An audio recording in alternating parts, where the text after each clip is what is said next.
السلام عليكم، شلونكم يا جماعة الخير؟ إن شاء الله زينين وياكم ماسكة وقناة. يا جماعة الخير، الإنسان عنده مواقف غبية أو أمور غبية يسويها، هاي الأمور تغير حياته، تخليه يمر بالجحيم والجحيم والجحيم، بالأخص إذا كان عنده فضول ضمن أمور الغباء اللي يسويها، فهذا الأمر راح حرفيا يوديه إلى التهلكة، من غير المصايب اللي راح يمر بيها قبل كل شيء. قصتنا اليوم عن شخص هاوي وحاب ومهتم بأمور الكائنات أو البعد الآخر بين قوسين الجن، فيسوي أمور غبية تخلي حياته تختلف عليه والرعب اللي يمر بيه. فتعالوا ياي. أوكي يا جماعة الخير، الشخص اللي نشر القصة وحكاها ما ذكر اسمه، فراح نسميه من يمنا نعطيه اسم عشوائي، والاسم راح يكون هو محمد. من كان هو بالابتدائية ومن كان صغير هاو حاب أمور الجن والأمور الأخرى، فكان أي خبر أي قصة أي شيء بهاي الأمور الغريبة يحب يسمعها ويستكشفها، بحيث ان كذا شخص عادي يباع كرتون او هاي، هو كان يباع افلام رعب على مود يحس بالاثاره والمتعه من هذا الموضوع، بالاخص كامر غريب عليه وما يقدر يعرف شو اللي عندهم وغير عندهم، فالفضول عنده غالبه حيل ويريد يعرف هواي امور عليهم. فقضى حياته من الابتدائيه الى ان صار متوسطه يشتري كتب متنوعه من قصص من روايات من افلام، يباع افلام الرعب وغيرها،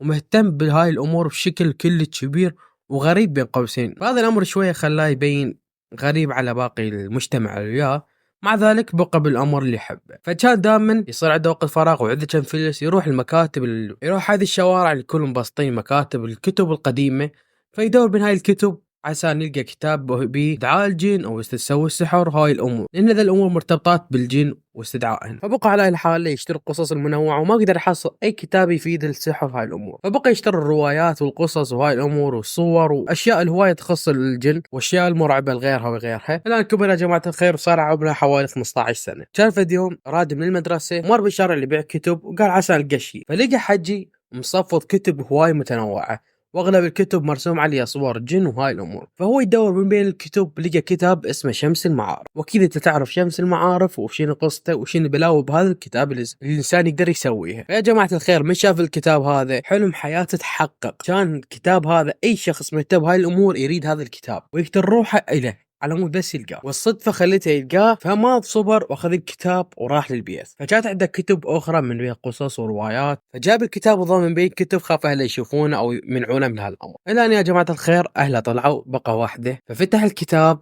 وبقى يقرأ المكتوب بيه. يا جماعة الخير، هو يقرأ المكتوب بيه ويصيح هل هناك شيء غريب، بقى ينادي باسماء الموجودة بالكتاب عسى ان يطوه اشارة، والحمد لله اجته اشارة. يا جماعة الخير، هو قاعد يقرأ الكتاب بدأ يحس أمور غريبة وياه بغرف، بدأ يحس إنه هو مراقب والجو صار بارد، وما يتلفت يشوف أشياء بطارف عينه، بس ما يلتفت ما يقدر يلحق يشوفه. بهاي اللحظة يا جماعة الخير الولد خاف، أخيرا صار عنده خوف من الأمور الجاي يسويها، لم كتبه خلالهم صندوق وضامهن بمكان. الآن كبر وتخرج من الجامعة وراد يدور على وظيفة، بس حاول يدور وظيفة له وما لقى أي شيء. الآن تذكر أنه عنده كتاب السحر ويقدر يستغل الموضوع ويستغل الجن هم يجيبوا له فلوس. هاي الفكرة الغبية اللي جت على باله وعباله راح تصير، فراح بين الكتب دواهن واخذ الكتاب. يا جماعة انتظر الليل والبيت فارغ، فبدأ بالرسوم الأمور الشيطانية وتحضير الأرواح وسوى كل شيء من هاي الطقوس مالتهم. وأيضا هاي المرة يا جماعة الخير، من عارفين آخر مرة ما صار شيء، بس هاي المرة للأسف غيرت حياته 180 درجة او 360 بنقدر بشكل كبير، بحيث البيت انسكن لا من واحد ولا اثنين، وين ما يروح قام يحس امور غريبه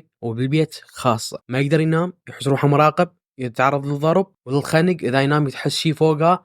فهاي الامر خلته كلش مرعوب ما يقدر يعرف شي يسوي، مع العلم ضم، فاخذ الكتب على مود يضمها مثل اخر مره وماكو اي چاره. فيوم من الايام كان هو واخوه الصغير يلعبون سوا، وكان بين ما يلعب اخوه باب غرفته مفتوح وظلمه، فدار وجه على الغرفه شاف وجه مرعب قدامه يبتسم له، والابتسامه كانت كلش خوف والعيون فارغه. فبهاي اللحظه يا جماعه الخير الولد ما قدر يتحرك من الخوف، راد ينبه اخوه على الشيء اللي قدامه، بس بنفس اللحظه نبهه اختفى هيك بطارف بلمحه اختفى، فماكو اي دليل. وهاي الحاله اخوه راح طلعه برا وقال يطب جوا يشوف شنو بالغرف، بس يا جماعه الخير الخوف ما قدر يخلاه يطب، حيث ما يقدر، الخوف كلش مانع. فتذكر انه عندهم كلب فوق كرمون، راح صعد فوق ياخذ الكلب ونزل جوا، بقى كان شايله وياه على مود يدخل الغرفه وياه سوا. يا جماعه الخير فتح باب الغرفه وطب جوا، الكلب بقت عينه مركزه على زاويه واحده ويصيح او ينبح. فالولد من يشوف رده الفعل خاف حيل، خاف يتاكد انه اكو شيء قدام الكلب جاي يشوفه بس هو ما يقدر. فهو الشيء الراد يا جماعه الخير راد ياخذ الكتاب ويحرقه، فاخذ مجموعه الكتب القديمه اللي عنده الروايات والغير هاي الامور، راح حرقهن ورجع مره نخ على مود ياخذ كتاب شمس المعارف الصاير كلش بالزاوية